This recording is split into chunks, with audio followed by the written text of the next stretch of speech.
আজ কোনো ইন্ট্রো দেব না, ডাইরেক্ট অ্যাকশন। কমেন্ট বক্সে লিঙ্ক দেওয়া আছে, দেখে আসতে পারেন আগের পর্ব। চলুন শুরু করে দিই আজকের পর্ব। ওয়েট, তার আগে বলে নেই, এখন পর্যন্ত কোনো টার্গারিয়ান আর ড্রাগন মারা যায়নি। এরা মরা শুরু করবে আজকের পর্ব থেকে। আসুন একটা কাউন্টার চালু করি।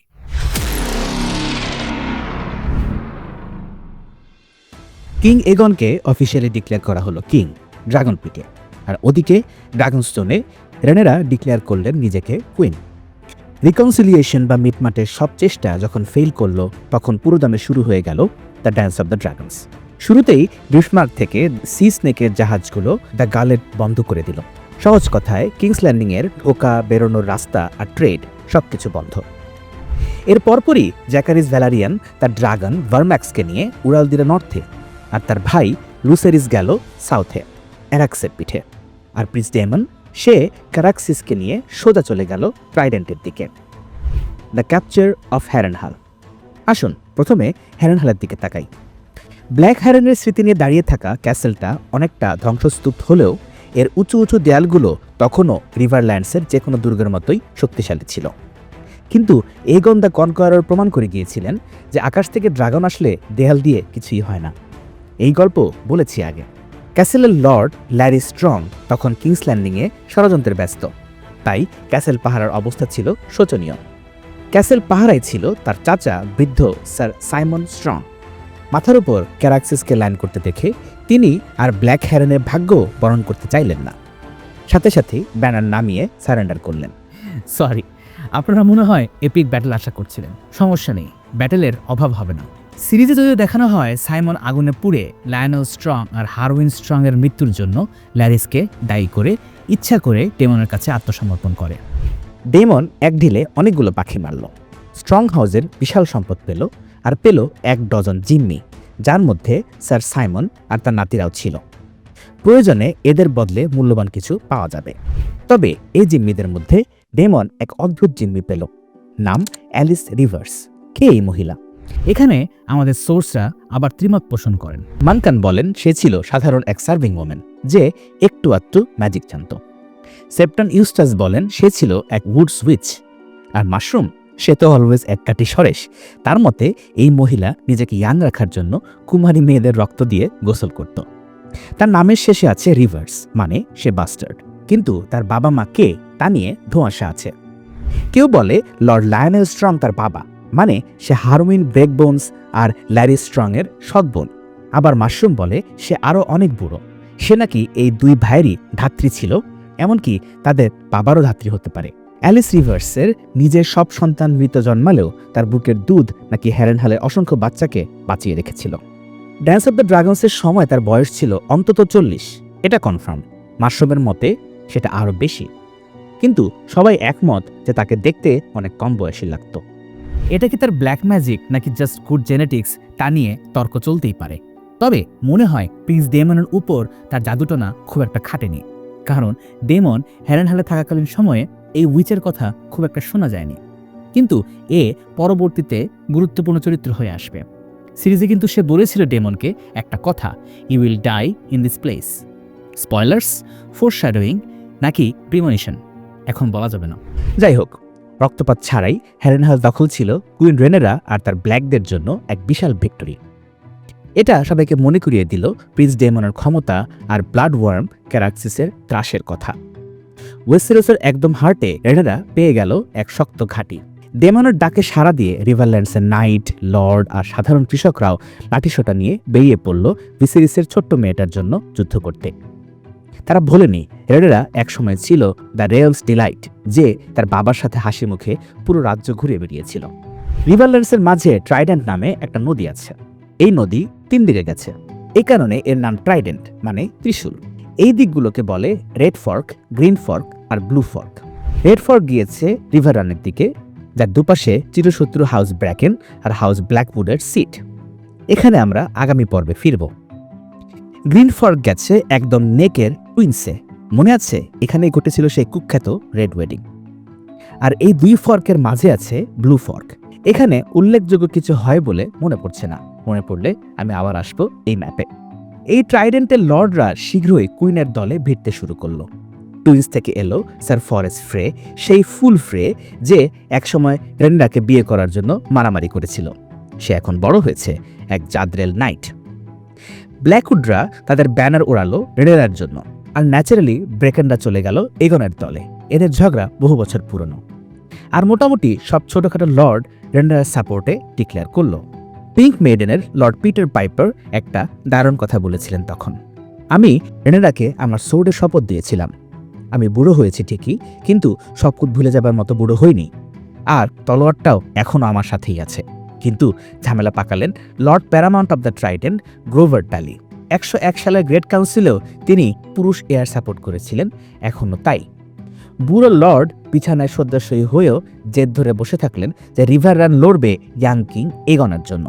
কিন্তু তার নাতি এলমো টালি ছিলেন প্র্যাকটিক্যাল। তিনি তার নিজের ছেলেদের বললেন, দাদাজান মরছে মরুক, আমরা কেন মরব?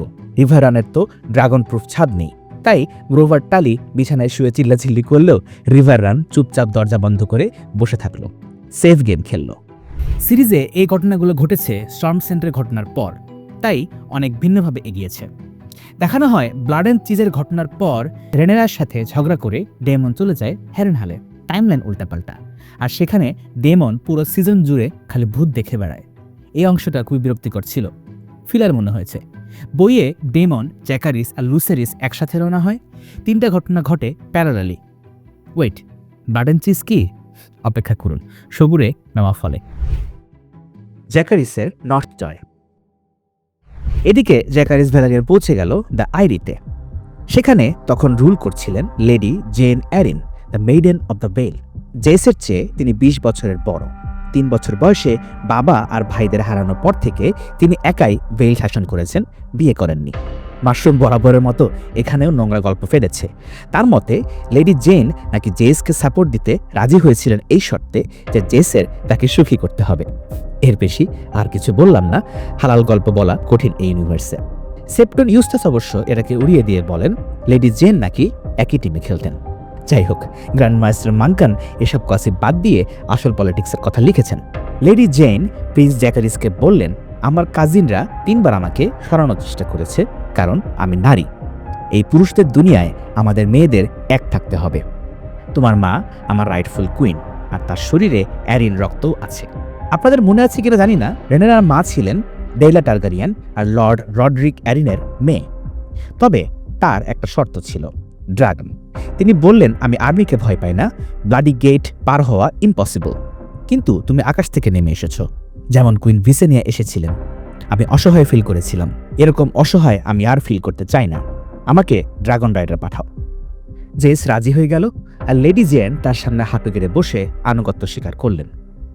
এরপর জেস নর্থে উড়াল দিল, পৌঁছালো হোয়াইট হারবারে, যেখানে লর্ড ডেজমন্ড ম্যান্ডারলি তাকে তার মারম্যান্স কোর্টে স্বাগত জানালেন। ম্যান্ডারলি ছিলেন ধুরন্ধর ব্যবসায়ী।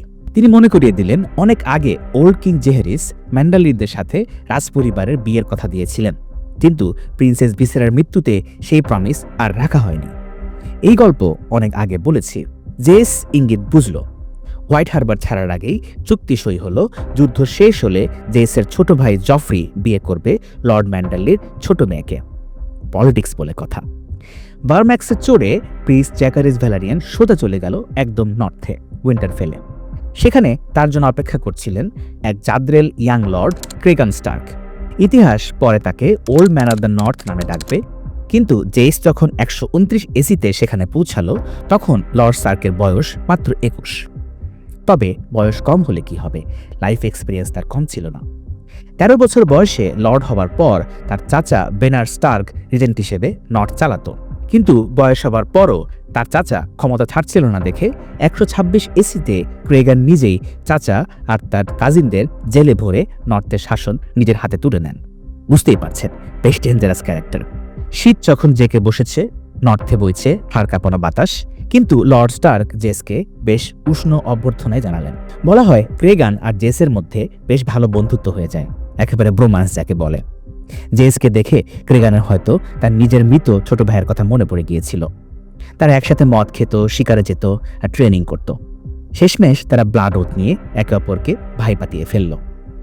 সেপ্টন ইউস্টাস অবশ্য বলেন জেস নাকি সারাদিন ক্রেগানকে 7 গডসের ধর্ম বোঝানোর চেষ্টা করত। কিন্তু মাশরুমের ভার্সনটা যথারীতি অনেক স্পাইসি। মাশরুমের গল্পে এন্ট্রি নেয় সারা স্নো নামের এক রহস্যময় নারী। সে নাকি ছিল লর্ড রিকন স্টার্কের বাস্টার্ড মেয়ে। জেস নাকি এই সারার প্রেমে হাবুডুবু খেয়ে নর্থের হাড় কাঁপানো শীতে তার বিছানা গরম করত। লর্ড ক্রেগান যখন জানতে পারেন যে প্রিন্স তার বাস্টার্ড বোনের কুমারিত্ব হরণ করেছে, সে রেগে আগুন হয়ে যায়। তখন সারা স্নো তাকে জানায় তারা নাকি লুকিয়ে বিয়ে করে ফেলেছে উইন্টারফেলের গডসউডে, ওল্ড গডসের সামনে। গল্পটা শুধু রোমান্টিক লাগে ঠিকই, কিন্তু মাশরুমের বেশিরভাগ গল্পের মতোই এটা সম্ভবত গাঁজাখড়ি। কারণ জেস ছোটবেলা থেকেই তার কাজিন বেলার সাথে এঙ্গেজ ছিল, আর জেসের যা ক্যারেক্টার তাতে মনে হয় না সে হুট করে এক নর্দার্ন বাস্টার্ডের জন্য নিজের পলিটিক্যাল ডিউটি ভুলে যাবে। সবাই কি আর রবস্টার্ড নাকি? যাই হোক, ইম্পর্টেন্ট ঘটনা হলো ক্রেগান আর জেস একটা চুক্তিতে সই করলেন, যার নাম দেওয়া হলো the pact of ice and fire. চুক্তির মেইন পয়েন্ট ছিল বিয়ে, কিন্তু আর তো কি অবশিষ্ট নেই বিয়ের প্রমিস দেওয়ার মতো। তাই ঠিক হলো রেনেরা আয়রন থ্রোনে বসার পর জেসের প্রথম মেয়েকে 7 বছর বয়সে উইন্টারফেলে পাঠানো হবে, যাতে ভবিষ্যতে সে ক্রেগান স্টার্কের ছেলের বউ হতে পারে। ক্রেগান স্টার্ক অনেকটা রাম্পল টাম্পল স্কিনের মতো প্রথম সন্তান দাবি করে বসেছে। ব্যাস, কাজ শেষ। 15 বছর বয়স হবার আগেই প্রিন্স জ্যাকারিস প্রমাণ করে দিল যে সে একজন যোগ্য এয়ার, হোক টার্গারিয়ান অথবা স্ট্রং। তবে আপনারা ক্রেগান স্টার্ককে মনে রাখবেন, তার গল্প আসবে পরে আবার। 3 জন বড় বড় লর্ড লেডি আর তাদের ব্যানারম্যানদেরকে মায়ের দলে ভিড়িয়ে জ্যাকারিস যখন ড্রাগনস্টোনে ফিরল, তখন সে জানত না তার ছোট ভাই লুসিরিসের কপালে কি অপেক্ষা করছে। The tragedy of Storm's End. Lucerys ভ্যালারিয়ানের স্টর্মস্যান্ডের যাত্রা ছিল এক অপরিকল্পিত ট্র্যাজেডি। ড্যান্স অফ দ্য ড্রাগনের শুরুর যুদ্ধগুলো ছিল চিঠি আর রেভেনের যুদ্ধ, কিন্তু দ্য স্ট্রেঞ্জারের প্ল্যান ছিল অন্যরকম।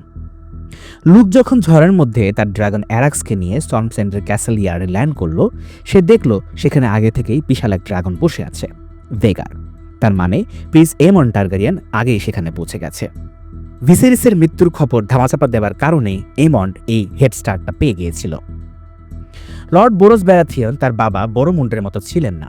তার বাবা ছিলেন পাথরের মতো শক্ত আর লয়াল, আর বোরোস ছিলেন বাতাসের মতো, যেদিকে সুবিধা সেদিকে হেলে পড়েন। এমনকে তিনি রাজকীয় অভ্যর্থনা জানিয়েছিলেন। তিনি এমনকে বলেছিলেন তার 4 মেয়ের মধ্যে তাকে খুশি বেছে নিতে। বোরোস বললেন, রেনেরা আমাকে টেকেন ফর গ্রান্টেড ধরে নিয়েছে। সে ভেবেছে আমি আমার আত্মীয় রেনিস টারগারিয়ানের খাতিরে তাকেই সাপোর্ট দেব। কিন্তু আমার তো আর ছেলে নেই। আমার দরকার ছেলে যে আমার পর স্টর্মস্যান্ড চালাবে। যদি আমার ছেলে হয় সে রাজ্য পাবে, মেয়েরা না। তাহলে আয়রন থ্রোনের নিয়ম আলাদা হবে কেন? লুক যখন ক্যাসেলের রাউন্ড হলে ঢুকলো, তখন পরিবেশ থমথমে। লর্ড বোরোস, তার 4 মেয়ে সেপ্টন, মাস্টার আর এমন সবাই সেখানে। তারা নাকি এমন্ডের সাথে বিয়ের যৌতুক আর অন্যান্য খুঁটনাটি নিয়ে আলাপ করছিল। এমন তাকে দেখেই টিটকারি মারল। Look at this sad creature my lord, it will look strong the bastard. তারপর লুককে বলল, ভিজে গেছো যে বাস্টার্ড, বৃষ্টিতে নাকি ভয় প্যান্ট ভিজিয়ে ফেলেছ? লুক এসব ইগনোর করে লর্ড বোরোসকে তার মায়ের চিঠি দিল। এমন সেটা কেড়ে নিতে যাচ্ছিল, কিন্তু বোরোস ধমক দিয়ে তাকে থামালেন। কিন্তু মাস্টার যখন চিঠি পড়ে শোনালেন, বোরোসের মুখ কালো হয়ে গেল। তিনি লুককে জিজ্ঞেস করলেন, তোমার মায়ের কথা শুনলে আমি কি পাবো? তুমি আমার কোন মেয়েকে বিয়ে করবে? বেছে নাও। লুক আমতা আমতা করে বলল, মাই লর্ড, আমি তো এঙ্গেজড আমার কাজিন রেইনার সাথে। শুনে বোরোস খেপলেন, বাসায় যাও পিচ্ছি। তোমার মাকে গিয়ে বলো স্টর্মস্যান্ডের লর্ড কোনো কুকুর না যে শীষ দিলেই লেজ নাড়তে নাড়তে চলে আসবে। লুক যখন চলে যাচ্ছিল, এমন তলোয়ার বের করে পথ আটকালো। দাঁড়াও স্ট্রং, আগে আমার ঋণ শোধ করো। সে তার আইপ্যাচ খুলে নীল স্যাফায়ার পাথরটা দেখিয়ে বলল, তোমার কাছে চাকু আছে, নিজের একটা চোখ উপড়ে ফেলো, আমি তোমাকে যেতে দেব। লুক কথা দিয়েছিল সে যুদ্ধ করবে না। সে বলল, আমি এখানে ম্যাসেঞ্জার হিসেবে এসেছি, নাইট হিসেবে না। বোরোস ব্যারাথিয়ান নিজের ছাদের নিচে রক্তপাত চাইলেন না, তাই তার গার্ডরা লুককে এসকর্ট করে ড্রাগনের কাছে পৌঁছে দিল। সেখানেই হয়তো সব শেষ হতে পারত, যদি না বোরোসের মেজ মেয়ে মারিসের মুখটা চলত। এইমন তার অন্য বোনকে পছন্দ করায় মারিস জেলাস ছিল। সে এইমনকে খোঁচা দিয়ে বলল, আচ্ছা, ও কি শুধু তোমার একটা চোখ নিয়েছিল নাকি একটা বলসও নিয়েছিল? ভাগ্যিস তুমি আমার বোনকে বেছে নিয়েছো। আমি অন্তত এমন স্বামী চাই যার সব পার্টস ঠিকঠাক আছে। এই কথা শুনে এইমন্ডের ইগোতে এমন চোট লাগলো যে সে লর্ড বোরোসের পারমিশন নিয়ে ঝড়ের মধ্যেই ভেগারকে নিয়ে বেরিয়ে পড়ল। এই অংশটা আবার সিরিজে নেই। এমনকে প্রভোগ করার কোনো প্রয়োজন হয়নি। সিরিজের এমন অনেক বেশি ব্রুটাল। বাইরে তখন ভয়াবহ ঝড়, বিদ্যুৎ চমকাচ্ছে, তুমুল বৃষ্টি। ছোট্ট ড্রাগন অ্যারাক্স এমনিতেই বাতাসে টিকতে পারছিল না। যদি আকাশ পরিষ্কার থাকতো হয়তো অ্যারাক্স তার স্পিড দিয়ে ভেগারের হাত থেকে পালাতে পারত। কিন্তু মাশরুমের ভাষায় দিনটা ছিল প্রিন্স এইমন্ডের হৃদয়ের মতোই কালো। শিপ ব্রেকার বের উপর 2 ড্রাগনের দেখা হলো। ক্যাসেল ওয়াল থেকে প্রহরীরা দেখল আগুনের ঝলকানি আর শুনল আর্তনাদ। অ্যারাক্স ছিল ভেগারের তুলনায় মশার মতো, এক কামড়েই সব শেষ। 3 দিন পর অ্যারাক্সের মাথা আর ঘাড় ভেসে উঠল সমুদ্রের নিচ থেকে। মাশরুম দাবি করে এমন নাকি লুকের চোখ বের করে তার প্রেমিকাকে গিফট করেছিল, কিন্তু এটা বাড়াবাড়ি মনে হয়। কেউ বলে ভেগার তাকে আস্ত গিলে খেয়েছিল, আবার কেউ বলে লুক নাকি বেঁচে গিয়ে স্মৃতিশক্তি হারিয়ে তেলে হিসেবে জীবন পার করেছে। কিন্তু সত্যি হলো লুসেরিস ভ্যালারিয়ান তার ড্রাগনের সাথেই মারা গিয়েছিল। তার বয়স ছিল মাত্র 13। তার লাশ আর কখনো পাওয়া যায়নি। সিরিজে দেখানো হয় রেনেরা নিজে উড়ে গিয়ে ড্রাগনের ডেড বডি দেখে তার ছেলের মৃত্যু নিশ্চিত করেন।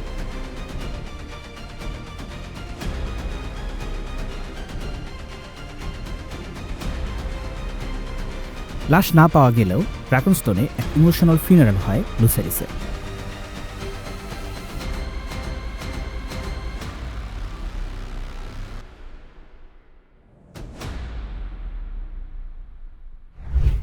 আর তার মৃত্যুর সাথেই চিঠি আর লর্ডদের তোষামদের দিন শেষ হলো। এবার শুরু হলো সত্যিকারের war of fire and blood. The aftermath, প্রতিশোধের প্রস্তুতি। এমন টার্গারিয়ান, যাকে এখন থেকে তার শত্রুরা এইমন দ্য কিংসল্যায়ার বলে ডাকবে, কিংস ল্যান্ডিংয়ে ফিরল। স্টর্মসেন্ডের সাপোর্ট জিতেছে ঠিকই, কিন্তু সাথে নিয়ে এসেছে কুইন রেনেরা আর ব্ল্যাকদের আজীবন ঘৃণা। এইমন যদি ভেবে থাকে সে বীরের সংবর্ধনা পাবে, তবে সে ভুল ছিল। তার কীর্তি শুনে কুইন অ্যালিসেন্টের মুখ ভয়ে সাদা হয়ে গেল। তিনি কেবল বললেন, মাদার, আমাদের সবাইকে ক্ষমা করুন। এমনকি স্যার অটো হাইটাওয়ারও খুশি হতে পারলেন না। তিনি বলেছিলেন, তুমি কেবল তোমার একটা চোখ হারিয়েছিলে, এখন দেখছি তুমি আসলে অন্ধ হয়ে গেছো। কিন্তু কিং এগন নিজে এসব কিছুই কেয়ার করল না। কিং এগন দ্য সেকেন্ড তার ভাইকে বিশাল ভোজ দিয়ে বরণ করলেন, তাকে true blood of the dragon বলে ঘোষণা দিলেন। তার মতে এটা ছিল এ গুড বিগিনিং। যদিও গ্রিন কাউন্সিলের বাকিদের পেটে তখন ভয়ের মোচড়, কারণ তারা ম্যাচিওর। ওদিকে ড্রাগনস্টোনে লুকের মৃত্যুর খবর শুনে রেনেরা জ্ঞান হারিয়ে ফেললেন। তাকে কেউ সান্ত্বনা দিতে পারছিল না। জেস তখনও নর্থে, আর ছোট ভাই জফ্রি এইমন্ড আর বোরোস ব্যারাথেনের উপর বদলা নেওয়ার জন্য তরপাচ্ছিল। কেবল সি স্নেক, লর্ড কর্লিস আর প্রিন্সেস রেনিসের হস্তক্ষেপে জফ্রিকে থামানো গেল, নইলে সে তখনই ড্রাগন নিয়ে উড়ে গিয়ে নিশ্চিত মৃত্যু ডেকে আনত। যখন ব্ল্যাক কাউন্সিল ভাবছিল কীভাবে বদলা নেওয়া যায়, তখন হ্যারেনহাল থেকে রেভেন এলো। প্রিন্স ডেমন মেসেজ পাঠিয়েছেন, an eye for an eye, a son for a son, Lucerys shall be avenged. সিরিজে দেখানো হয় রেনেরা চেয়েছিল এমন টার্গারিয়ানের মাথা, আর কারো না। I want Aemond Targaryen. ভুলে গেলে চলবে না, ডেমন টার্গারিয়ান একসময় ছিলেন প্রিন্স অব দ্য সিটি।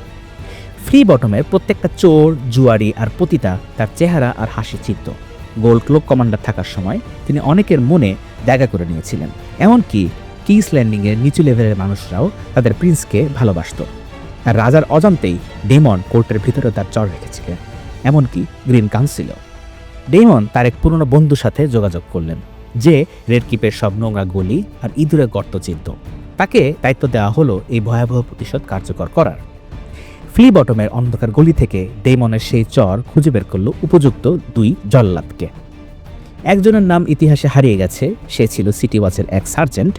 এক পতিতাকে পিটিয়ে মারার অপরাধে গোল্ড ক্লোক হারিয়ে সে এখন ভাড়াটায় গুন্ডা, বিশাল দেহ আর নির্মম। আরেকজন ছিল রেড কিপের র্যাট ক্যাচার। সে ক্যাসেলের সব গোপন পথ চিনত, যেগুলো সময়ের সাথে সাথেই সবাই ভুলে গেছে। তাদের আসল নাম কেউ জানত না। ইতিহাসে তারা পরিচিত ব্লাড অ্যান্ড চিজ নামে। কুখ্যাত সেই নাম, blood and cheese. Maegor the cruel red কিপে যেসব গোপন সুড়ঙ্গ বানিয়েছিলেন, চিজ সেগুলো নিজের হাতের তালুর মতো চিনত। সে ব্লাডকে নিয়ে এমন এক গোপন পথে ক্যাসেলের হার্টে ঢুকে পড়ল যে কোনো গার্ডও টের পেল না। কেউ বলে তাদের টার্গেট ছিল কিং এগন, কিন্তু ব্লাড জানত কিংসগার্ড সবসময় এগনকে ঘিরে থাকে, সেখানে সুবিধা করা যাবে না। মেগরস হোলফাস্টে ঢোকার একমাত্র পথ ছিল এক ড্রব্রিজ, যা চিজের ক্ষমতার বাইরে। তাই তারা বেছে নিল টাওয়ার অব দ্য হ্যান্ড, কিছুটা কম সিকিউর। তারা দেয়ালের ভেতর দিয়ে উঠে এলো। স্যার অটো হাইটাওয়ারের রুম তাদের লক্ষ্য ছিল না। এটা পলিটিক্যাল অ্যাটাক ছিল না, ছিল পার্সোনাল অ্যাটাক। তারা ঢুকলো ঠিক 1 ফ্লোর নিচে যেখানে থাকতেন কুইন অ্যালিসেন্ট। কিং ভিসেরিস মারা যাবার পর তিনি এখানে শিফট করেছিলেন বাবার কাছে। রুমের ভেতর ঢুকে চিজ ডাওয়াজার কুইনকে বেঁধে মুখে কাপড় গুঁজে দিল, আর ব্লাড তার দাসীকে শ্বাসরোধ করে মেরে ফেলল। তারপর তারা অপেক্ষা করতে থাকলো, কারণ তারা জানতো কুইন হেলেনার অভ্যাস ছিল প্রতি সন্ধ্যায় তার বাচ্চাদের নিয়ে দাদিকে গুডনাইট কিস দিতে আসা, এভরিডে উইদাউট ফেইল। সন্ধ্যা যখন নামছে, গার্ডরা ডিউটি শিফট বদলাচ্ছে, ঠিক তখন হেলেনা ঢুকলেন তার 3 বাচ্চাকে নিয়ে। প্রিন্স জেহেরিস আর প্রিন্স জেহেরা 6 বছরের যমজ, আর ছোট্ট প্রিন্স মেলর মাত্র 2 বছর বয়স। হেলেনা যখন মা বলে ডাকলেন তখনই দরজা আটকে দিল ব্লাড, আর চিজ কোলে তুলে নিল ছোট মেলরকে। চিৎকার করলেই সব শেষ। ব্লাড হুমকি দিল। হেলেনা শান্ত থাকার চেষ্টা করলেন। তোমরা কারা? আমরা দেনা আদায় করতে এসেছি, চিজ বলল। An eye for an eye, a son for a সান।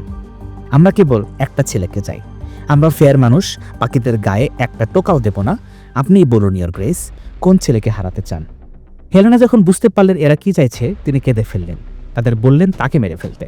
বউ দিয়ে তো আর ছেলের বদলা হয় না, ব্লাড বলল। ছেলে হতে হবে। চিজ তারা দিল, তাড়াতাড়ি বাঁচুন, নইলে ব্লাড বোর হয়ে গিয়ে সবকটাকে মেরে ফেলবে। হাঁটু গেড়ে বসে কাঁদতে কাঁদতে হেলেনা তার সবচেয়ে ছোট ছেলে মেলরের নাম বললেন। হয়তো তিনি ভেবেছিলেন ও ছোট, কিছু বুঝবে না, অথবা জেহেরিস ছিল বড় ছেলে আর আয়রন থ্রোনের এয়ার, তাই তিনি তাকে বাঁচাতে চেয়েছিলেন। শুনলি খোকা? চিজ ফিস ফিস করে মেলরকে বলল, তোর মা তোকে মেরে ফেলতে চায়। তারপর সে ব্লাডের দিকে তাকিয়ে এক শয়তানি হাসি দিল। ব্লাড তার বিশাল তলোয়ার দিয়ে এক কোপে প্রিন্স জেহেরিসের মাথা ধর থেকে আলাদা করে ফেলল। হেলেনা এবার চিৎকার করে উঠলেন। আশ্চর্যের বিষয় হলো এই 2 খুনি তাদের কথা রেখেছিল। তারা হেলেনা বা বাকি বাচ্চাদের আর কোনো ক্ষতি না করে প্রিন্সের কাটা মাথা নিয়ে পালিয়ে গেল। ক্যাসেল জুড়ে হইচই পড়ে গেল, কিন্তু চিজ গোপন পথগুলো জানত, গার্ডরা জানত না। তারা হাওয়া হয়ে গেল।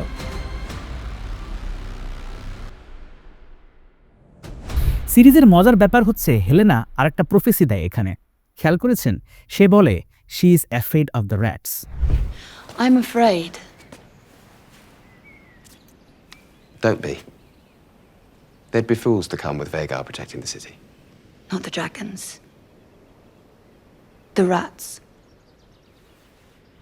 অথচ এই ভয়ের কথা বলা হয় দেখেই সেদিন রাতে র্যাট কাচারদের অবাধ বিচরণ দেখানো হয় এখানে। একটা লুপ হয়ে গেল না? স্টোরিলাইন ফলো না করলে এরকম লুপ আসতেই থাকবে। আর দেখানো হয় কুইন অ্যালিসেন্টের সাথে ক্রিস্টিয়ান কোলের সম্পর্ক। এগুলো বইয়ে একেবারেই নেই। আর সবচেয়ে বড় চেঞ্জ, সিরিজে গ্রিনদের আরেকটা টার্গারিয়ানকে উধাও করে দিয়েছে। অ্যালিসেন্টের ছোট ছেলে নেরনের কথা কিন্তু বলা হয়েছে, মানে সে আসবে সময় মতো। এইগনের ছোট ছেলে মেইলরকে দেখানোই হয়নি। আমাদের কাউন্টডাউন বইয়ের টার্গারিয়ান আর ড্রাগনের কাউন্টকেই ফলো করবে। ডাফটার মা। 2 দিন পর ব্লাড ধরা পড়ল গেট অব দ্য গডস দিয়ে শহর ছেড়ে পালানোর সময়। তার ব্যাগে পাওয়া গেল প্রিন্স জেহেরিসের মাথা। টর্চারের মুখে সে স্বীকার করল যে সে হ্যারেনহালে ডেমনের কাছে যাচ্ছিল রিওয়ার্ড নিতে। সে এও বলল এক ফ্যাকাশে চেহারার মহিলা তাকে ভাড়া করেছিল, যাকে অন্যরা ডাকত মিজারিয়া বা মিজারি নামে। ওই যে মনে আছে মিজারিয়া দ্য হোয়াইট ওয়ার্মের কথা? হ্যাঁ, সেই মিজারিয়া দ্য হোয়াইট ওয়ার্ম। 13 দিন টর্চার করার পর ব্লাডকে মরার অনুমতি দেওয়া হলো। কুইন অ্যালিসেন্ট চেয়েছিলেন ল্যারি স্ট্রং যেন ব্লাডের আসল নাম বের করে তার ফ্যামিলিকেও শেষ করে দেয়, কিন্তু সেটা হয়েছিল কিনা সে আর জানা যায় না। Gold cloak commander sir Luthor Largent street of silk তছনছ করে ফেললেন চিজ আর হোয়াইট ওয়ার্মের খোঁজে, কিন্তু তাদের আর কোনো হদিস পাওয়া গেল না। রাগে দুঃখে কিং এগন শহরের সব র্যাট ক্যাচারদের ফাঁসিতে ঝুলানোর আদেশ দিলেন। তাদের জায়গায় অটো হাইটাওয়ার নিয়ে এলেন 100টা বিড়াল। এবারও রাজাদের ঝগড়াঝাটিতে স্মল ফোক্সদের বড় ক্ষতি হলো। বলেছিলাম স্মল ফোক্সদের ক্ষোভ কিভাবে বাড়বে সেটা দেখাবো। এটা ছিল আর একটা টার্নিং পয়েন্ট। সিরিজে আরও দেখানো হয়েছে অটো হাইটাওয়ার রাগ করেন এগনের সাথে র্যাট কাচারদের মেরে ফেলার জন্য। বইয়ে সে কিন্তু এগনের পক্ষেই ছিল, আর মাসুম বাচ্চাকে মেরে ফেলা হলো দেখে কিংস ল্যান্ডিং এর মানুষ রেনেরাকে ঘৃণা করা শুরু করলো। এটা সিরিজে দেখানো হয়েছে ভালো করে। ব্লাড অ্যান্ড চিজ হেলেনাকে শারীরিকভাবে না মারলেও মানসিকভাবে সেদিনই তার মৃত্যু হয়েছিল। এরপর থেকে তিনি খাওয়া দাওয়া ছেড়ে দিলেন, গোসল করতেন না, রুম থেকে বের হতেন না। তিনি আর মেইলরের মুখের দিকে তাকাতে পারতেন না, কারণ তিনি তাকে মরার জন্য বেছে নিয়েছিলেন। বাধ্য হয়ে কিং এগন মেইলরকে তার দাদি অ্যালিসেন্টের কাছে দিয়ে দিলেন বড় করার জন্য। এগন আর হেলেনা আলাদা ঘুমাতে শুরু করলেন। হেলেনা ডুবে গেলেন পাগলামির অতলে, আর কিং এগন ডুব দিলেন মদ আর ক্রোধে। তিনি তার বোনের নাম গালি আর অভিশাপ দিয়ে মুখে আনতেন। সিরিজে দেখানো হয়েছে সাধারণ জনগণ এই নিষ্ঠুরতা মানতে পারল না। রেনেরাকে তারা ডাকা শুরু করলো রেনেরা দ্য ক্রুয়েল। গ্রিনরা প্রিন্স জেহেরিসের মৃতদেহ নিয়ে শেষ পলিটিক্সটা খেললো। জঘন্য এক কাজ। মরে গিয়েও এই বাচ্চা প্রিন্স পলিটিক্স থেকে বাঁচল না। অথচ এই নৃশংসতা রেনেরা চরিত্রের সাথে যায় না একেবারেই। এটা পুরোপুরি প্রিন্স ডেমনের signature style, rough and brutal. রেনেরার কোনো হাত ছিল না এখানে। তবে দুই পক্ষের রক্ত ঝরে গেছে, ফেরার রাস্তা বন্ধ। এরপর থেকে শুরু হলো অল আউট ওয়ার।